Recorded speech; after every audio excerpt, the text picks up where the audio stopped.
You're listening to The Hurt Locker, the podcast that opens the door on men's mental health.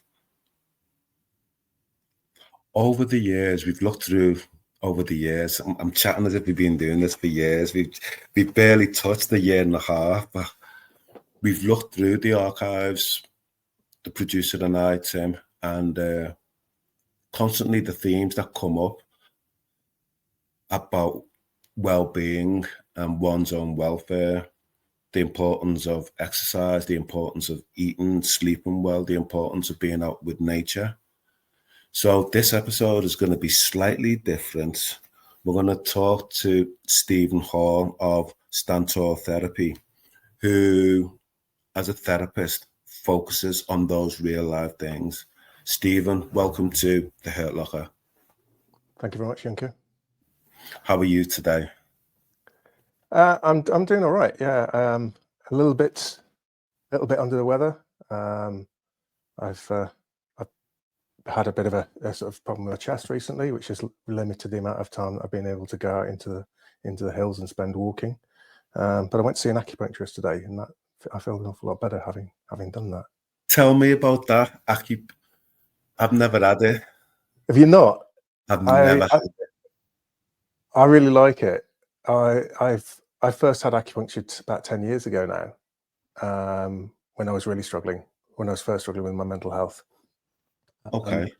And then I used it quite a bit when I was doing my training, as a way of keeping things balanced and just allowing the whole idea of energy to flow through the body rather than things getting stuck. And I think especially when you're working with clients who certainly when I was training, I was focusing on addiction recovery. So a lot of trauma clients, a lot of addiction clients, and holding, as you well know, the stories of your clients can take quite a lot from your own energy. 100%. And acupuncture at that point really helped me to just allow that to kind of flow through. And I used it alongside meditation and around cold water and stuff.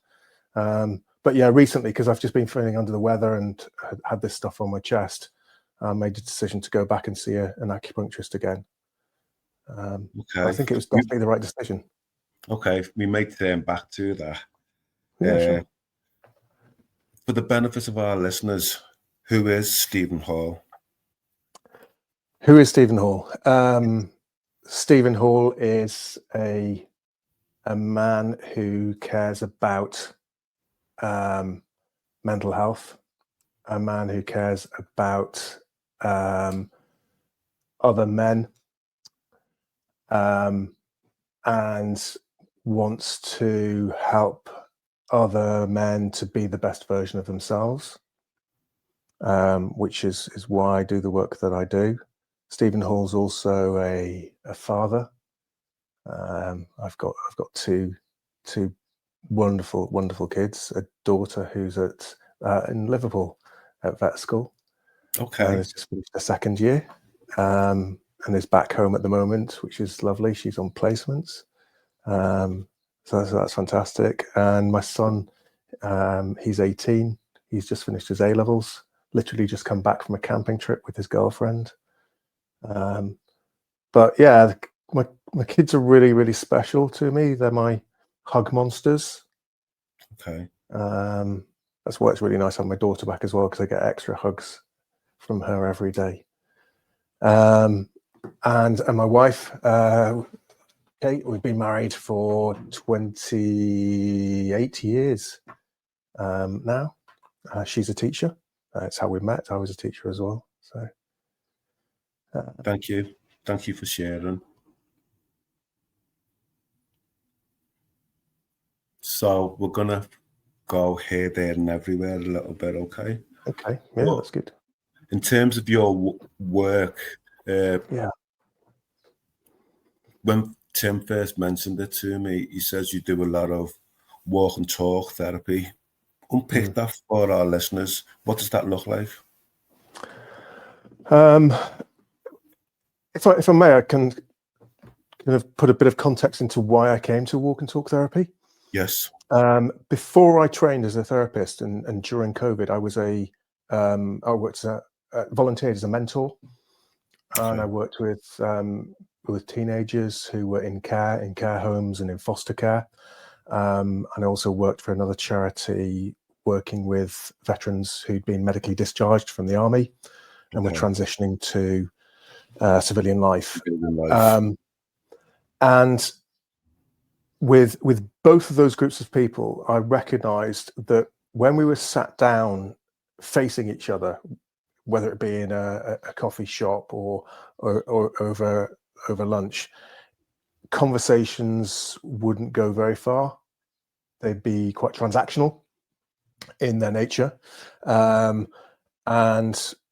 I recognized in particular with the veterans that there was absolutely no point in one guy with PTSD sitting opposite another guy with PTSD in a coffee shop with noises and going off all the time and doors banging and people coming and going, and both of us being hyper vigilant to everything around us.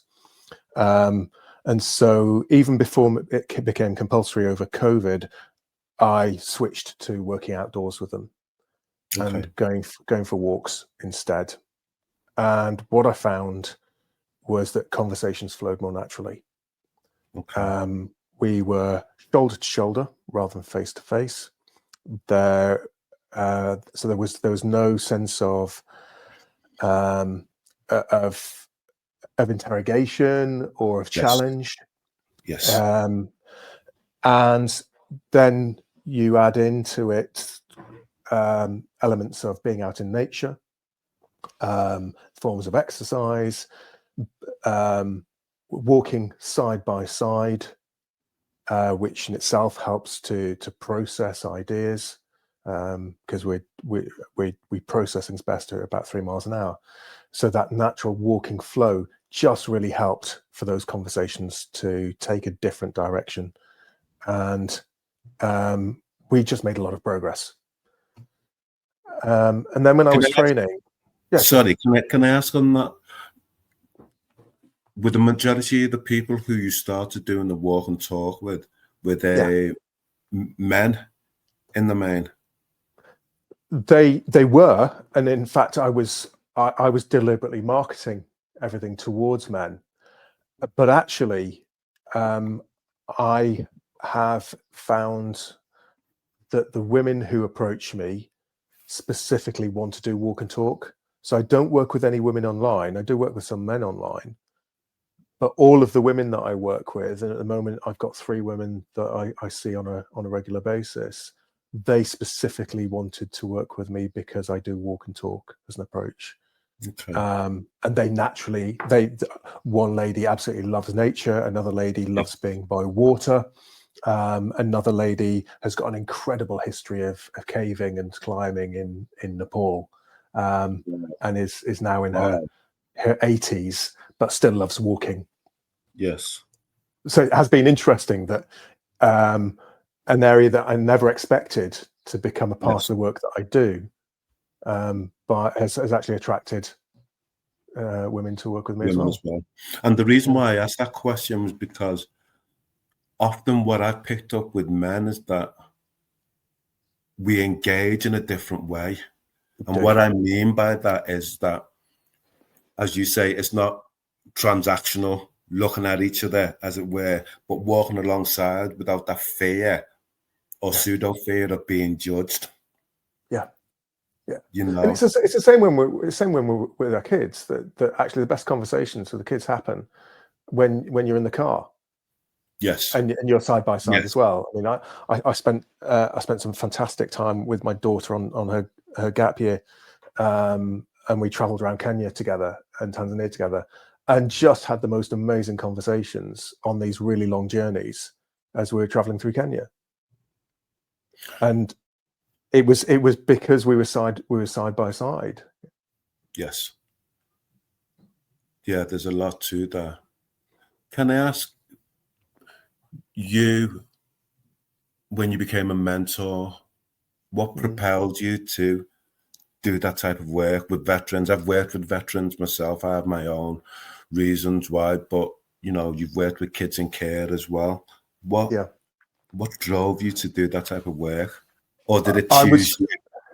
no, I don't know. I guess it's a bit of both. I used to be a teacher. I was a teacher for over 20 years, and when I gave up teaching and when I left the profession, I was working very much on my own, and I folded my business, and I knew that I wanted to be doing something, working alongside other people again, and having that one-to-one connection, because when I was teaching, it was actually developing those relationships that was really important to me. Absolutely. And what's been really fascinating for me since I started writing on LinkedIn, and I publish a newsletter every month on LinkedIn.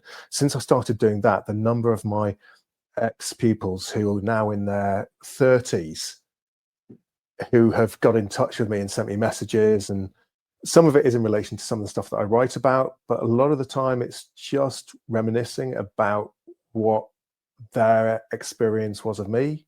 Yeah. And I remember one of the earliest conversations I had, I think it was after I published my first piece, was with a real rogue Okay. who would get into a lot of trouble at school. And he said to me, "You're the only teacher at school who treated me like a human being." You know, I knew you were going to say that. I knew you were going to say that. It's about connections. Yeah. You know, it's literally about connections. And too often people are cast aside too early without Oh yeah. knowing what their background, what their story is, what's happened to them, Yeah. you know? Yeah, definitely. I mean, I'm doing some work in a school at the moment, and I just started working with a young lad who isn't a bad lad at all, but he's getting into a lot of trouble at school. But there's going to be a reason for that. Exactly. There is a reason for it. I was talking to his mother yesterday, and it was suddenly she I've literally just started working with him, but she's just said something about his history, and it was like, right, okay, now I get it. Okay, I know where we when he's ready can Yes, start talking about it and start exploring yes, actually, right, what's going on there, because these are things. And then in the first conversation with him, I knew that he wants to do well at school. He wants to do really well because he's got yes, aspirations, yes. Can but I? he doesn't understand why he's behaving the way he is. Okay. And without throwing that line of the book, the body keeps the score. I You love that know, book. I've got the book like many therapists have, but I've never read it. And the reason why I've never read it is because the title itself speaks volumes to me. Yeah, The yeah, title that says it all. And yeah. I mean, until we go on, you're absolutely right. I listened to that book first of all as an audiobook, and it was at a time when I had been in therapy myself. I had been through some real challenges, but it was the first book that I read where I understood why I was responding the way that I was. And it was one of those, when you're listening to something or when you're reading something and suddenly you've got these light bulb bing, moments yes, pinging all over the place. And I had to switch and I had to go and buy the book because I found that I was stopping the car and rewinding a section and then bookmarking it. And then I was picking up my phone and I was jotting a note down in order to highlight something. It was like, no, I just need to read the book now. And it was literally about, I get it. I understand what's going on. And that's yes, informed the way in which I work, which is much more somatic in its approach. And that's why Walk and Talk is a part of it. brilliant. Did you fall out of teaching? Did you fall out of love with teaching? I didn't fall out of love with teaching. I fell out of love with, well, actually, we were never in love at all. I had a disagreement with the headmaster. Okay. Um, and we disagreed about our approach, in particular around one boy that I was working very closely with who had a lot of challenges, and the headmaster wanted to take one line with him, and I wasn't happy with that, and we butted heads. And effectively over the next year, I felt very vulnerable. Yes, I've heard that My response said to a lot that, of times. my response to it, which was my trauma response, in order to protect myself, was to work as hard as possible so that no holes could be picked in anything that I did. And that led to me completely burning out because I was working 18 hours a day. That's not healthy. No, it's not. At all. And I recognize now, knowing what I do, what wasn't healthy about it. But in the moment at that time, it was a survival response. Yes. And so it's a real shame because I did afterwards try to go back. After I was off work for a while, I did try to go back into teaching, sort of leaving the pastoral side of the job apart and a lot of the responsibilities, leaving those to one side, and just go back in part-time into the classroom. But I couldn't do it. I was having panic attacks. Okay.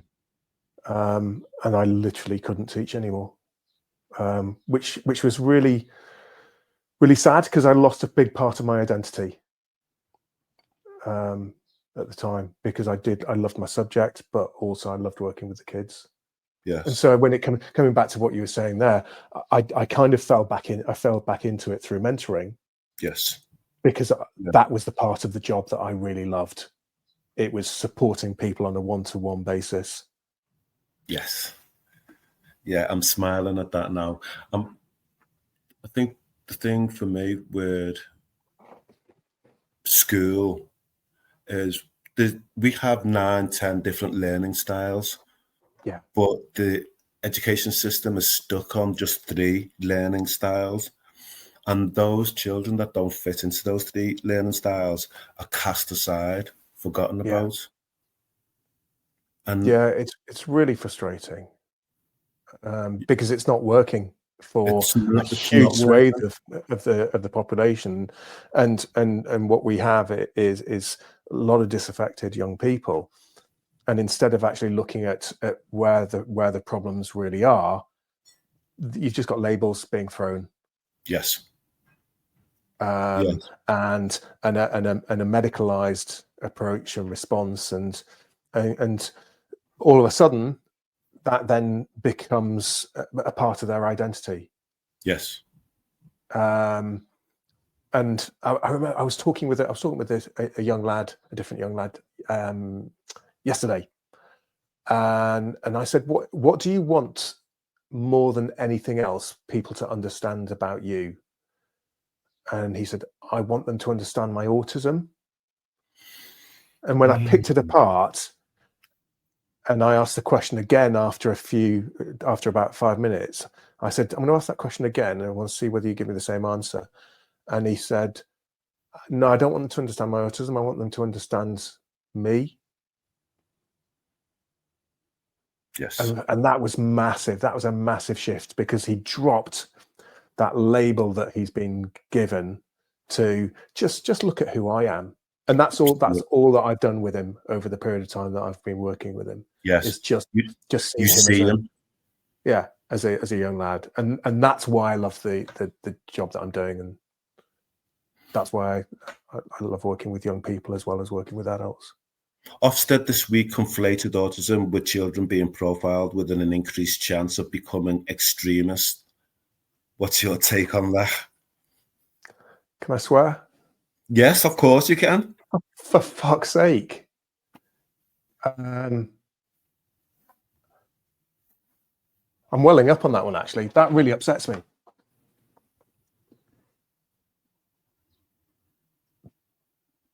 Because it's bollocks. Of course it's bollocks. It's got nothing to do with it. Oh, sorry. Now I've got quite...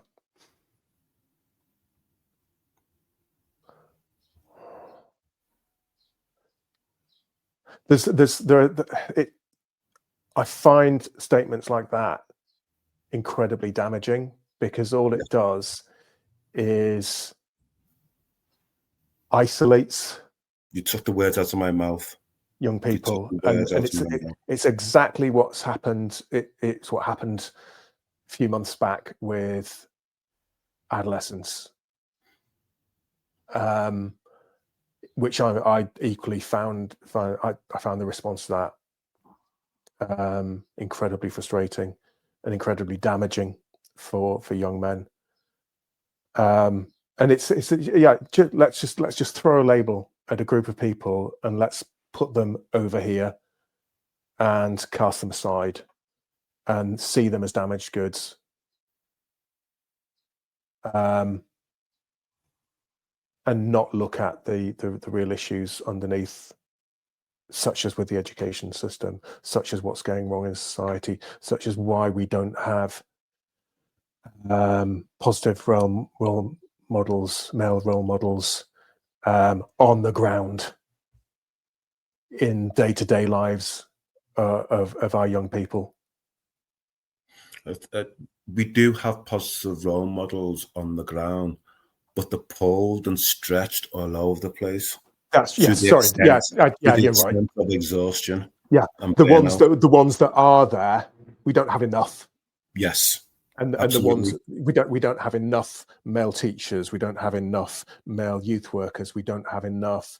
And I'm talking about boys in particular because that's where my real attention is drawn to, and it's where I see the problems most vividly in front of me. So we don't have those. We don't have the youth clubs around that there used to be.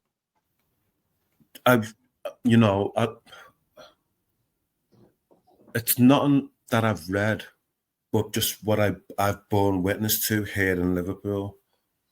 And I said, Liverpool 2008, we had capital of culture. As a city, we were starting to get off our knees. Yeah, I And remember. then we saw, the austerity kick in after what the bankers did, etc. We saw youth clubs close down. We saw youth workers working detached remotely in parks, etc. Yeah. And then we started to see a spike in crime, knife crime. We saw that whilst we saw the erosion of a police force there.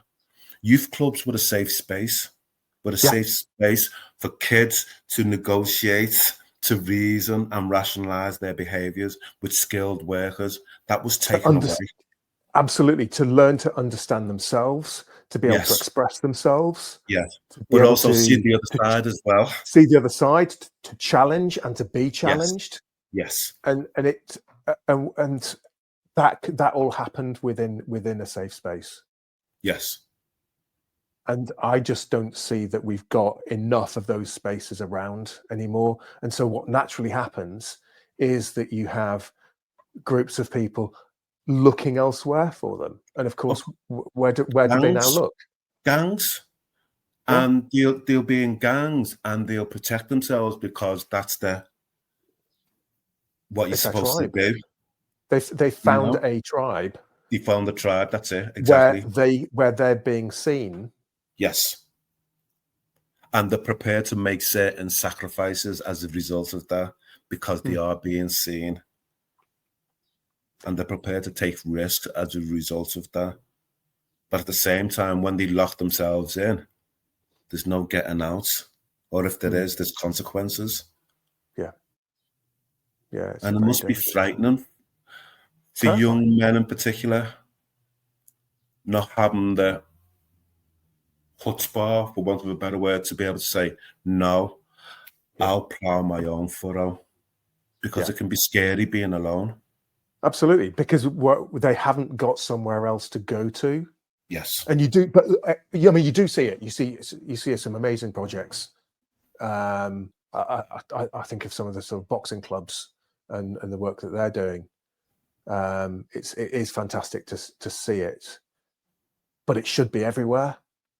Yes, and it should be available to all young people, and it is great when it happens, and I see it happening a lot with sports clubs and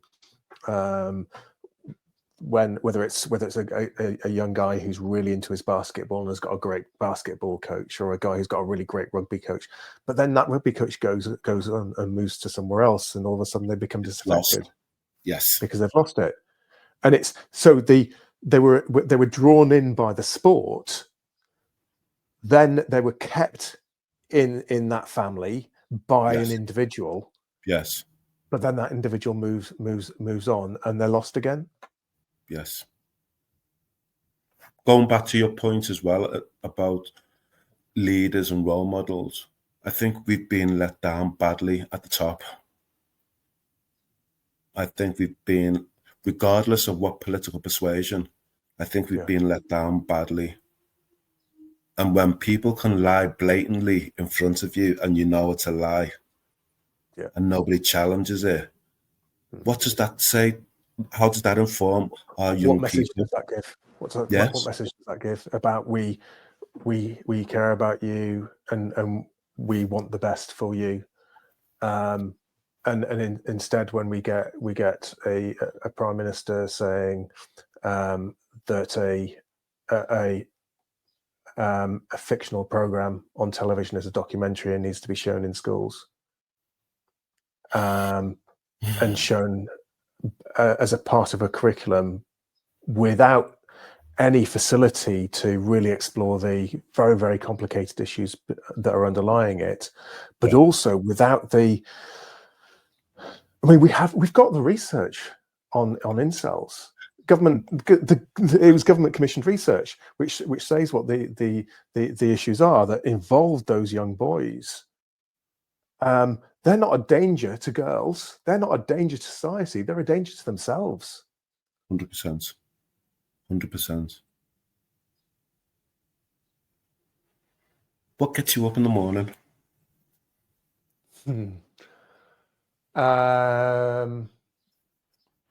What gets me up in the morning? A desire to make a difference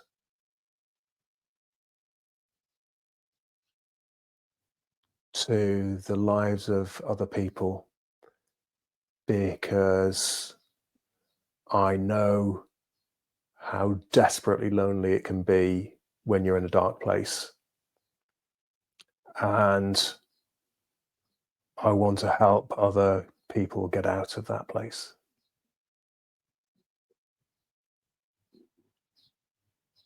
Last year in the United Kingdom, 7,055 people died by suicide.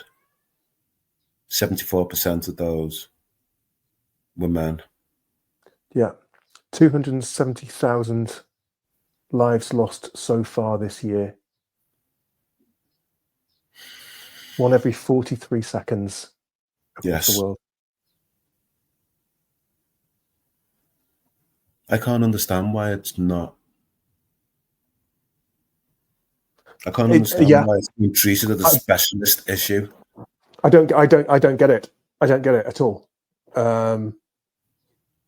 It's something that I keep cycling round to in my writing and in my posts. I put another post on Instagram this week about suicide. But we've got some amazing work being done on understanding the pain that underlies suicide through the likes of Susie Bennett. Susie's brilliant. She is a genuine star. I love her to bits. Yeah, she's brilliant. And she's done incredible work, as have the Suicide Research Lab at Glasgow University. So we know what's going on. It's well evidenced. It's well researched, and we know that these are issues that need to be explored, and yet there isn't the impetus from the top to do something about it. Why do you think that is?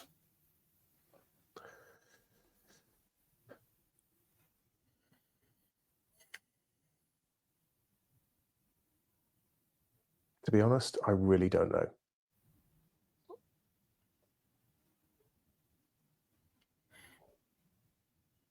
We know the financial cost for one suicide. It's equivalent to 1.7 million pounds.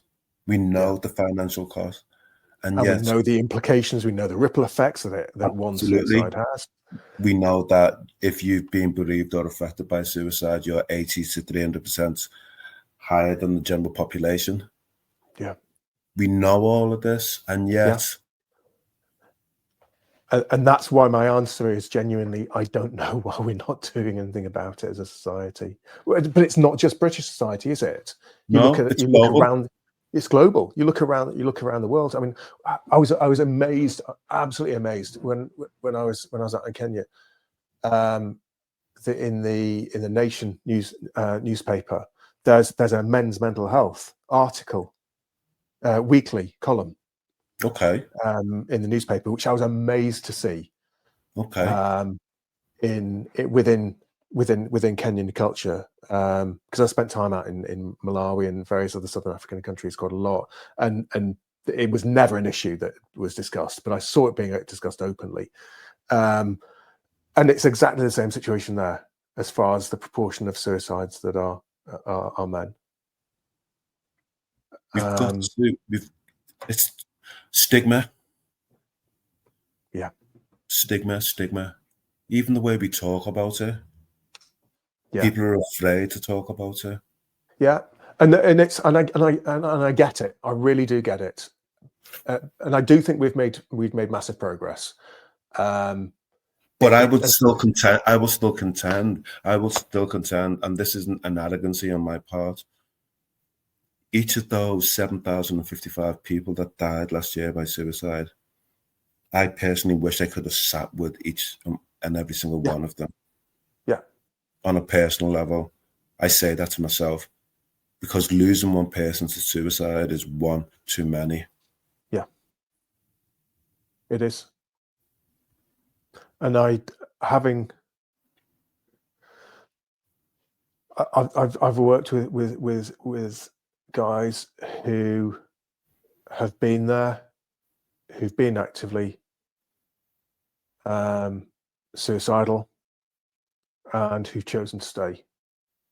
One of the very early clients I worked with, when I finished working with him, said, "I just want you to know that the end of the first session that I had with you, I had already prepared a rope in my room to go back to and use." And I said to him, "What stops you from doing that?"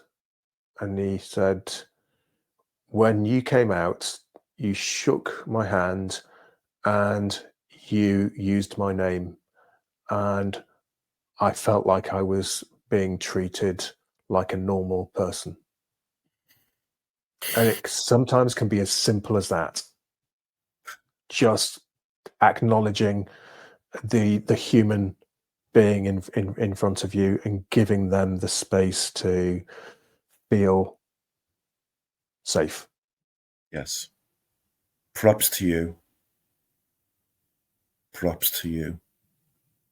And I think that I can do that work because I've been there, because I know what it's like. And it's not that it's not that there wasn't anybody in my life. We know that that there are events that increase risk of suicide. Yes. And yes. I wasn't going through a divorce. I wasn't in financial upheaval. I had lost my identity though, because I wasn't because the job that I loved had been sort of thrown up in the air. But the shame that I felt is what stopped me from talking to my wife or talking to anybody else about it. Talk to me about the shame.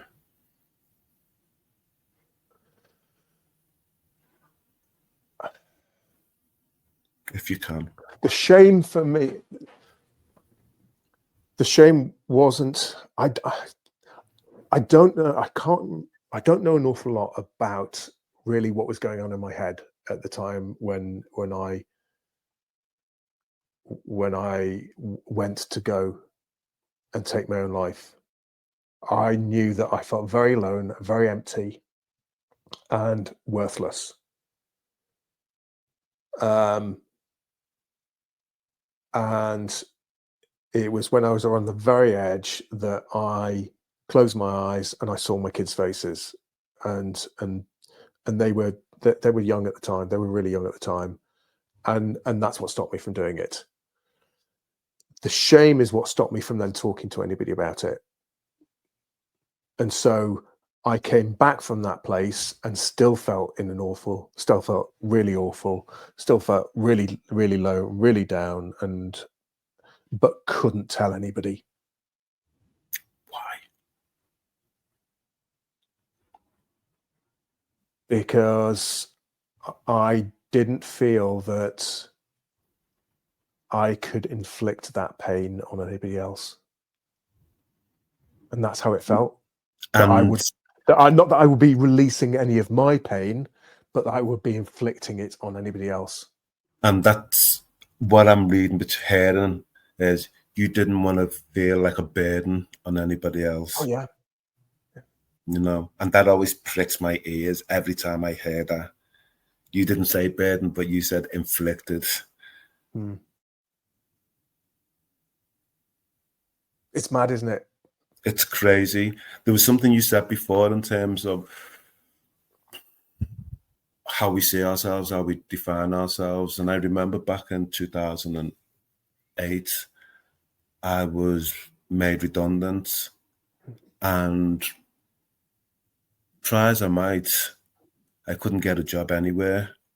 Yeah. You know, I had little ones then. And I remember applying to Domino's Pizzas, Papa John's pizza place for a role. And I dare say I was overqualified in that. Yeah. And I'm still waiting for a response now, but that's the joke. But the funny thing is, what you mentioned was about identity. Yeah. And I remember during that period of time that I felt as if I had lost my identity because I was no longer working. Yeah. And it was interesting, and I processed it and realized that my identity is not predicated by what role I do. My identity is predicated by me, who I see, who I look in the mirror and see. Yeah. Yeah. You know, absolutely. and that but sometimes it takes other, really, really important.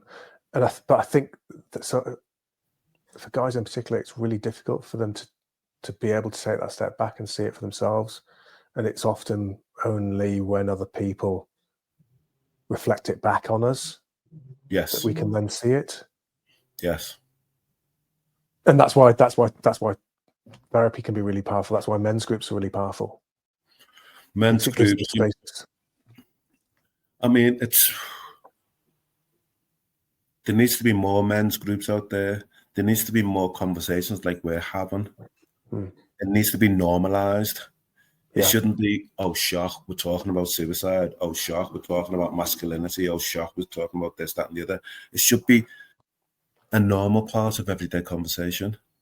Yeah. But there aren't sufficient spaces. No. For that to occur.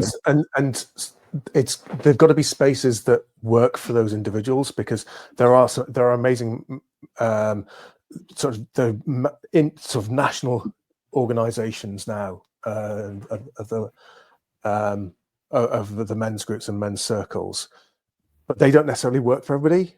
No, they don't. And that's why we've got other ones which are more activity based, and so as well as having sort of the likes of Andy's Man Club, we've got men's sheds. Yes. There's I don't know whether you've heard of them in the Northeast. There's now men's pie clubs. Okay, interesting. Men make pies, men eat pies. Many pies, yes, definitely. And just, I think that's it. But you've got Men Walking and Talking. You've got the Edinburgh Blue Balls swim group up in Edinburgh. The more we have these places, these safe spaces for men to meet up together and just be themselves and to normalize conversations. Yes. The more we can make a difference for individual lives. And I remember I'm part of a men's swim group over in Windermere, and have been for about 3 years now. And I remember talking to one guy about it, who said, coming to this space and being able to just say on a weekly basis how I felt, and to do so honestly because other people are doing the same, saved my life. And he didn't talk to anybody about being suicidal about it, but it was just knowing that there were other people who were prepared to listen when he was saying, I'm having a really shit day. Yes.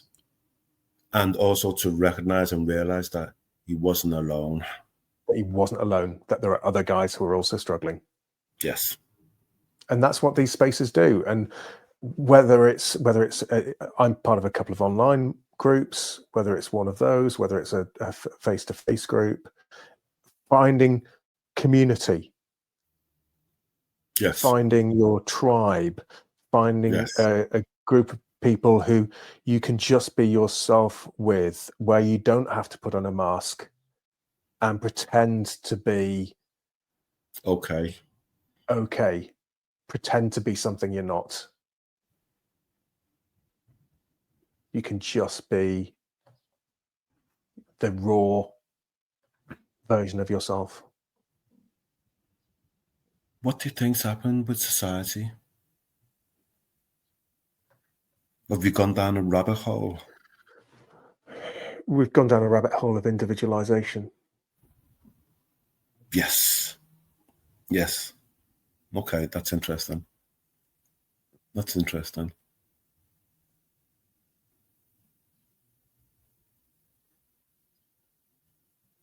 Can we ever pull it back?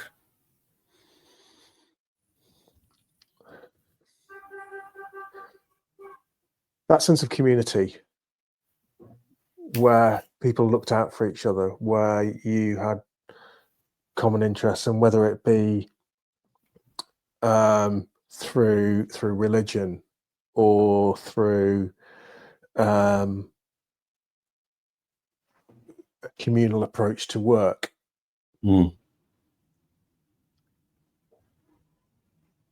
Whether it be being part of a five-a-side group, a five-a-side football club, or whether it be supporting your kids on the sidelines, those things which brought people together have fallen away steadily. Social clubs have closed down.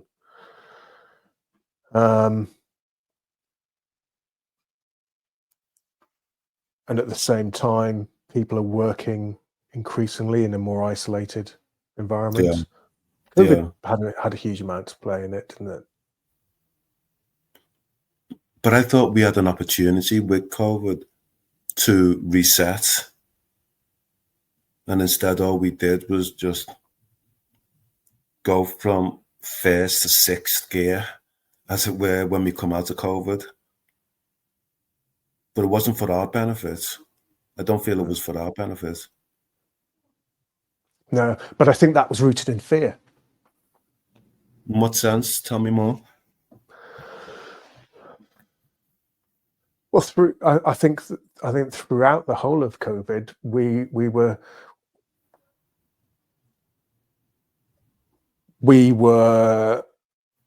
living with fear. The message that we received in the media was one of was one where you are in danger, and if you don't toe the line, you are endangering other people. And that doesn't just go when you lift restrictions. That sits with people. And when you create that kind of environment, what it does is it isolates people, it separates people out, and they look after themselves. Interesting. And what was done to bring communities back together afterwards? Actively? Nothing. No. Nothing. Nothing that I recall, anyway. I think that period of time, the government showed poor leadership, poor leadership, and disinformation to a ridiculous level. And I always found it interesting when we had those 5 p.m. briefings and which newspapers were allowed to come and ask questions and which newspapers weren't allowed to ask questions.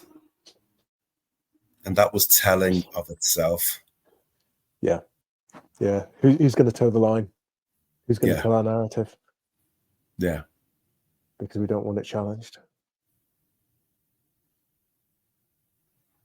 And I think the impact when we talk about, we talk about incels, etc., we talk about our children, the impact on them is going to be felt for generations to come. I mean, just going back to that point, I had kids in school during that period of time, and we were okay, but I used to think about how can certain families cope with not having a printer at home, can't afford the ink, having to print out all this bits of homework, etc., with no support from schools, with no support, with all of the pressure that this is what you should be doing. Yes. And as you say, no support from schools, no support from society, no support from family. Because you're not allowed to see each other, and then expectation and an expectation to continue working, and no access to outside space. We were incredibly lucky because of where we live. I mean, I'm up in Cumbria, in the Yorkshire Dales. I've got my daily walk was with the kids, taking the dog up and onto the hills, and we wouldn't see anybody. But I remember being on Zoom calls and WhatsApp calls to friends and ex pupils of mine in London. Yeah. Yes. And I remember a conversation with one guy and his girlfriend that had been in their late 20s at the time, I guess. And they opened it was during the summer, actually, because he's saying about how hot it was, opening their windows, and all they could hear were just ambulances up and down the roads outside. And so what does that do to you if you've got that, things like that going on? That just tells you all the time that you need to be afraid. Yeah, danger. You're in danger. Yes. Yeah. Blimey. It's incredible where you go with these things, isn't it? You start firing off different ideas and associations. You realise how fucked up it is. It is. And yet we do what we do. We do what we do because... Why? Go on. You give me an answer. Because we're human. Because we're human. I love that. I keep coming back to it. I'm one human being working with another human being. That's all I'm doing at any time. Yeah.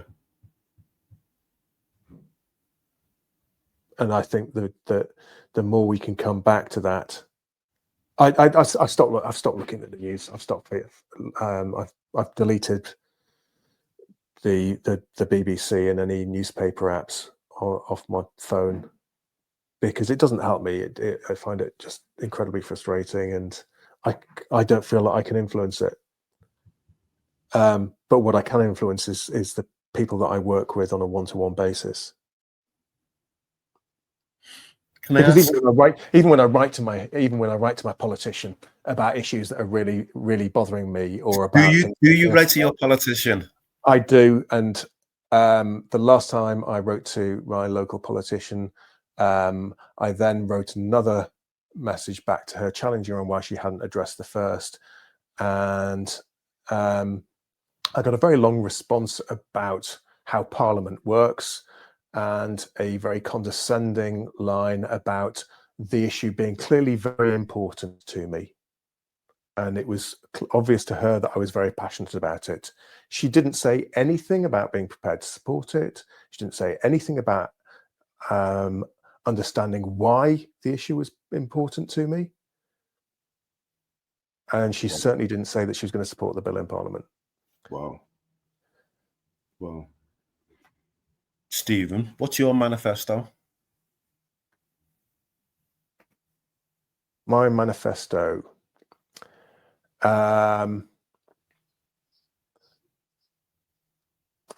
Empathy and compassion.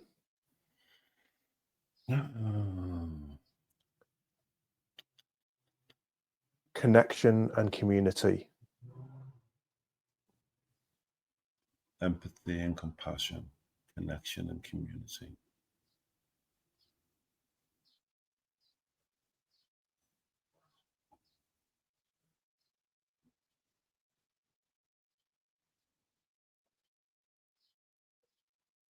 Do we need more than that? No. I think if we've got that, we've got the basis for Getting it right. Change. Yeah, and it coming from that right place. Yes. When I make a decision on something, I come back to I've got a very strong gut instinct. Do you listen to it? I don't have much choice. It tells me very, very clearly when I'm misaligned with something. And yeah, I talk about my moral compass. Okay. And I think knowing what your moral compass is and being prepared to stick by it. Sometimes you can find yourself being alienated though, can't you? You can, yeah. And that can be a lonely place to be. Yeah. Being prepared to put your head... And that's what lost me my job teaching. Well, yeah, being prepared to put your head above the parapet and say, this is wrong. Yeah. We're not automatons. No, we're not. No.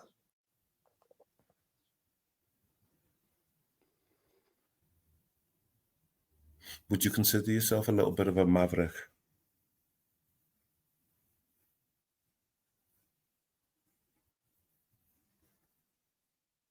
Is that a label? Is that an unfair label? No, probably not unfair, actually. I'll give you a funny example. I really enjoy climbing trees at the moment. Okay. Rather you than me, anyway. But I love it. I love it. I've gone as a kid. I used to climb trees in order to escape, and it's where I found a safe space. Yeah. And I've done a lot of processing work on that recently, and now I climb trees to find a different viewpoint and different perspective. But anyway, come back to the story. A few weeks ago, I was walking in the woods, and I climbed up a tree to find a different perspective, and my dog was sat at the bottom of the tree, just looking up at me. I can just picture it now. With his ball next to him, effectively saying to me, "Come back down because I want you to throw my ball for me." Yes. And a family went past, a little girl, a little toddler, with mum and grandma. And the girl walked past, stroked the dog, and turned to her mummy and went, "Mummy," because she then looked up at the tree, looked where the dog was looking, and saw me. And then turned to her mum and went, "Mummy, why is that dog not up a tree?" And as they walked away, Granny then commented to the mother, "I noticed that she didn't say, 'Why is that man up a tree?'" I know, I love that perspective. I love that. Absolutely. And doesn't that lends itself in terms of education as well? We drum out perspectives for children. We drum it out of them. Yeah. That's a great example. That's a great example. Yeah. And so, yeah, I guess that's an example. I am a bit of a maverick because not many 55-year-olds are climbing trees when they're out on their dog walks. But more should be. More should be indeed.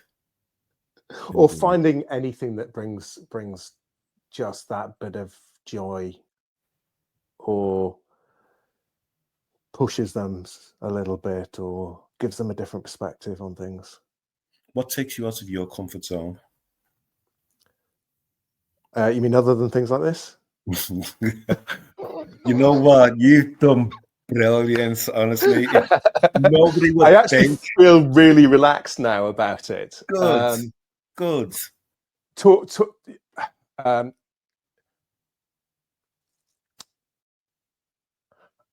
I think over the last over the last year, I've done quite a bit on pushing myself beyond my comfort zone. So the phrase "stand tall" actually comes from a retreat that I was on, a men's retreat that I was on back end of last year. And at the time, I was in quite a lot of fear over various things, and I was making myself very small. And the guys, just like, I wasn't prepared to put myself out on the line for things. I wasn't really pushing stuff as far as sort of developing the work that I wanted to do. I was doing some writing, but I wasn't putting it out there. I was putting it on my own website where nobody really knew about it or read it.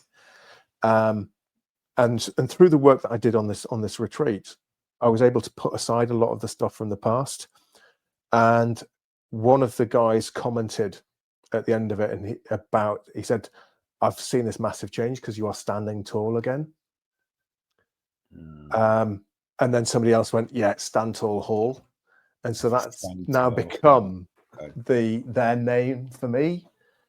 And then I was on a call to one of the guys, and he was saying, you need to rebrand under StandTall.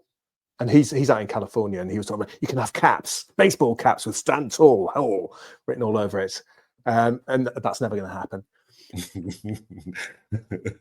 But what they did was they challenged me to start publishing the stuff that I was writing about men's mental health and about some of the issues around men's mental health, and putting it into a more public forum.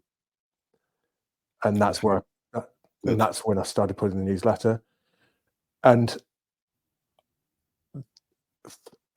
exposing myself to that level where I actually felt in danger from a physical perspective. I felt like I was exposed. I felt like I was in danger. And so to do that was a real struggle for me. And then I remember I'd said to somebody, I'm never, ever going to put my face on video on an Instagram reel. And then, I don't know, I think that would have been about September last year that I said that. And I've done it, and I can do it quite normally now. And sometimes I make mistakes and I don't give a monkeys about it. That's okay. But actually, and it doesn't get, nothing gets a massive audience, but I don't mind, because if I'm giving a message that resonates with one person, then it's made a difference to one person. That's all that matters. Absolutely. And so I'm quite prepared now to push myself that a little bit further, to put things that are a little bit more challenging out. Because if it makes a difference to one person, to one guy, then I'm quite happy to do that. And so this video that I put out on Instagram and YouTube yesterday that talks about men's suicide, I had one guy commenting on my YouTube channel about it, saying there's no point because of talking about it because nobody cares. And it's right. I'm going to respond to that. Good. Because I care. Good. And because unless you actually start to open up these conversations, the risk is that we'll lose yet more men. Yes.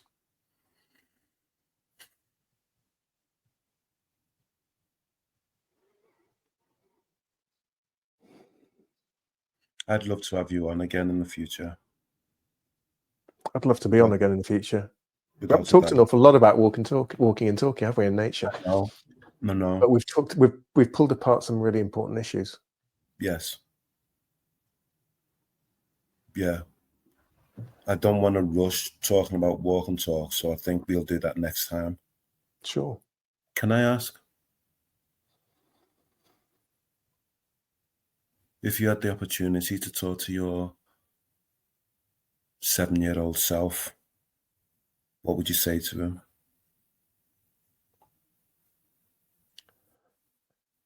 I would say to him,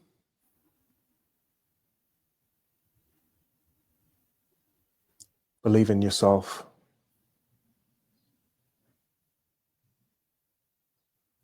I would say to him, you are enough.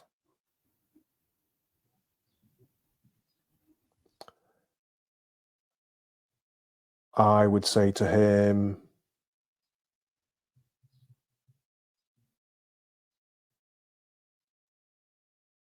there are people out there who love you.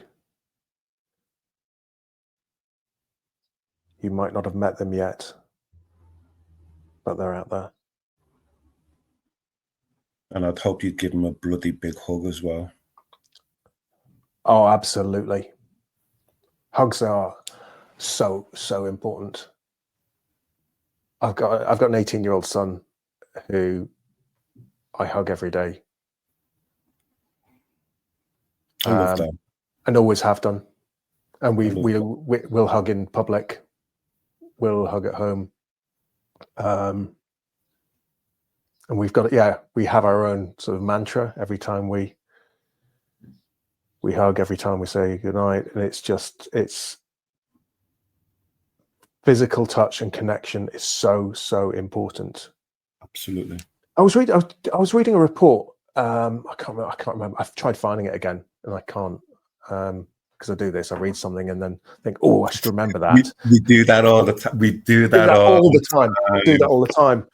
But I really want to find it again because it was saying about touch and about the importance of touch, and making a comparison between. It was a study that was done on girls receiving touch and boys receiving touch. Interesting. And by the age of, I think it was 3, boys receive 75% less physical touch than girls. So what are we saying? That angers me straight away. That angers me. And so we need to be hugging our boys. Yes.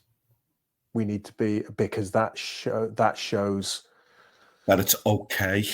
That it's okay. That shows that they are loved, that they are cared. Yes. That they are safe. Yes.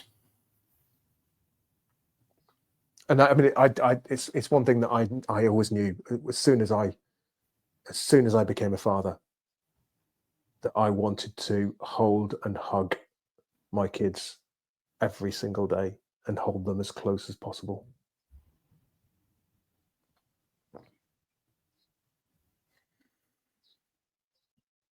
Stephen Hall, thank you for your time on The Hurt Locker.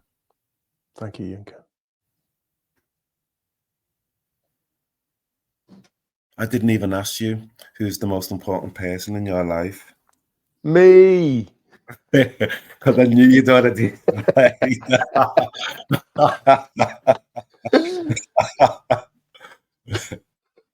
Thank you so much. Thank you. Thank you very much. Thank you for watching. Remember, you are not alone.